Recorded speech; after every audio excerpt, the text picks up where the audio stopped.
এই দেখেন কোন বাঙ্গারির ব্যবসা করে কয়েছে গায়ে চান্দা দেয় কয় সালার পোলার তোরা কি চান্দা দেবো ও যদি বলতো এটা বিএমপির লোক তো কিন্তু আমার গাড়িটা দিত না এই কারণে কয়েছে তোরা দেখে সারমু আচ্ছা দেখে সারমু সারা রাইনে এখানে মারলো বুধবার দিন বুঝছেন আমরা তো ভিডিও দেখছি না আমরা তো ভিডিও দেখছি আমার মাইয়া আমার দেখাইছে মোবাইলে এই যে মারামারি এটা কি মানে এটা কি ভালো হচ্ছে কিছু না এটা খারাপ হয়েছে এটা মনে করেন আমি এখন কইতাছি কি যে বিএমপিরও দরকার নাই আমলিরও দরকার নাই ওখানে হলো ছাত্ররা খারাপ আছে ছাত্ররা রাজনীতি করব তার কারণ কি ইনুস তো অস্থায়ী ইনুস তো থাকবো না ইনুস যাইব গা ছাত্ররা রাজনীতি চালাইব আলাদা দেখেন কয়টা যা মানুষ মরে আর কয়টা বাঁচে এটা একবার আপনারা দেখেন সুযোগ দেন 72 ঘন্টাকে আরো 72 দিন গেল এটাই হইতো না বুঝছেন না শুধু সিসি ক্যামেরার কারণে ধরা হয়েছে তাহলে এটা মাটি পড়ে থাকতো আজীবন মনে করেন জেলে পচায় মারতে হইব এইভাবে মানুষের মানে না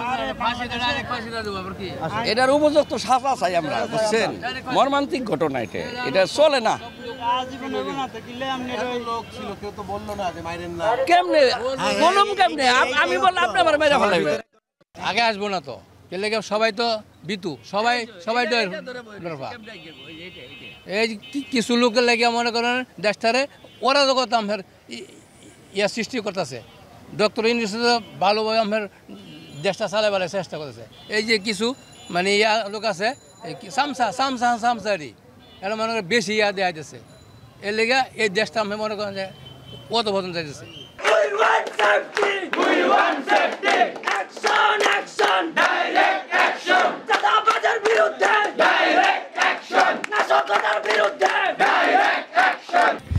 আমাদের এখানে হত্যাকাণ্ডটা হয়েছে 9 তারিখ বিকালবেলায় আসরের পর তো আমরা তখন এরপর দিনই স্যারদের কাছে যাই যেহেতু ক্যাম্পাসের ভিতরে বাইরে হলে হয়তো আমরা এতটা কনসার্ন থাকতাম না তো স্যারদের কাছে আমরা যাই যে স্যার আমাদের এই যে এন্ট্রি পয়েন্টে এটা আমাদের মেন এন্ট্রি পয়েন্ট সামনে একটা হোস্টেল আছে আলাউদ্দিন ছাত্রাবাস সেখানে ফার্স্ট আর সেকেন্ড ইয়ারে থাকে ওইদিকে আরেকটা ছাত্রাবাস আছে সেটা আমাদের প্রথম ছাত্রাবাস সেখানে বাকি সিনিয়র বেচগুলো থাকে তো মানে এরকম একটা নৃশংস হত্যাকাণ্ড ক্যাম্পাসের মধ্যে সেটা আনসার ক্যাম্পের সামনে এবং আনসার এখানে ছিল দায়িত্ব পালন করছেন সেটা আপনারাই দেখেছেন যদি করতো তাহলে হয়তো বা এই হত্যাকাণ্ড হতো না তাহলে যেই আনসারদেরকে দেওয়া হয়েছে আমাদের নিরাপত্তার জন্য ওরাই যদি আমাদের রক্ষা করতে না আসে তাহলে আমাদের নিরাপত্তার কোথায় থাকলো এটা ছিল আমাদের 1 নম্বর দাবি যে আনসারদেরকে মানে সক্রিয় করতে হবে যেখানে আনসার না সেখানে আনসার দিতে হবে কিন্তু আপনারা দেখেছেন যে আমরা গতকালকে আন্দোলন করেছিলাম কারণ গতকালকে সারা বাংলাদেশে এটা হওয়ার কারণে আমরা সবাই এর আগে আমরাও এতটাই ছিলাম ভিডিও দেখার পর আমরা নিজেরাও শিউরে উঠি যে কী হয়েছে তখন স্যাররা বলেছেন যে প্রত্যেকটা এন্ট্রি পয়েন্টে নিরাপদ নিশ্চিত করবে কিন্তু আমরা দেখেছি গতকালকেও সারাদিন এখানে এটা তো ক্রাইম সিন ছিল একটা সারাদিন বহিরাগতরা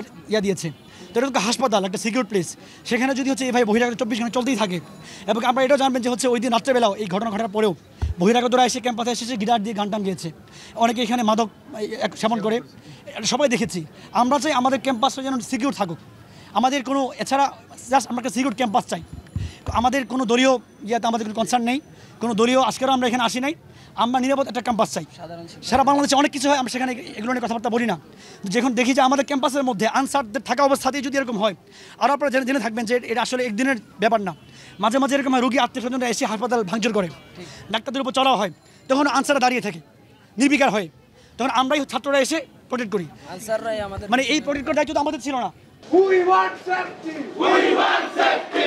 We want safety! We want safety! Before Octomino! Don't die! Don't die! Don't die! Don't die! Before Octomino! Before Octomino! Don't die! Don't die! যেহেতু আমাদের হসপিটাল এরিয়ার মধ্যে এমন একটা পৈশাচিক ঘটনা ঘটে গেছে সেই ক্ষেত্রে আমরা যেহেতু ক্যাম্পাসের স্টুডেন্ট তার বহিরাগতদের থেকে আমরা আরও বেশি আতঙ্কিত এবং যতক্ষণ পর্যন্ত না আমরা আমাদের সুষ্ঠু কোনো তদন্ত অথবা সুষ্ঠু কোনো ধরনের স্টেপ পাচ্ছি ততক্ষণ পর্যন্ত আমরা আমাদের আন্দোলন চালিয়ে যাব গতকাল আমরা আমাদের ডিরেক্টর প্রিন্সিপালকে জানানো হয়েছে কিন্তু কার্যকরী কোনো পদক্ষেপ পাওয়া যায়নি বলেছিলাম 3 নম্বর গেট 1 নম্বর গেটে আনসার মোতায়েন করতে হবে 3 নম্বর গেট কালকে বিকালে ট্যুরিস্ট স্পটে পরিণত হয়ে গেছে এমন সিচুয়েশন তো আমরা চাই নাই কখনো আমরা যখন দেখেছি ওই সিচুয়েশন আরও ভালো হবে উল্টা আরও খারাপের দিকে যাচ্ছে সিচুয়েশন ভালো হওয়া পর্যন্ত আমাদের যে দাবিগুলো আছে সেগুলো মানা না পর্যন্ত আমরা আমাদের আন্দোলন চালিয়ে যাব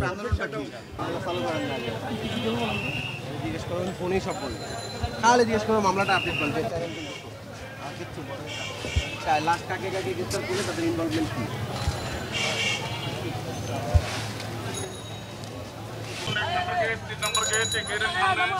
আপনারা বহিরাগত কোনো লোক যারা মেডিকেলের ভিতরে কোনো কাজ দেয় তারা সত্যি গেটের সামনে অযথা ভিড় করবেন না।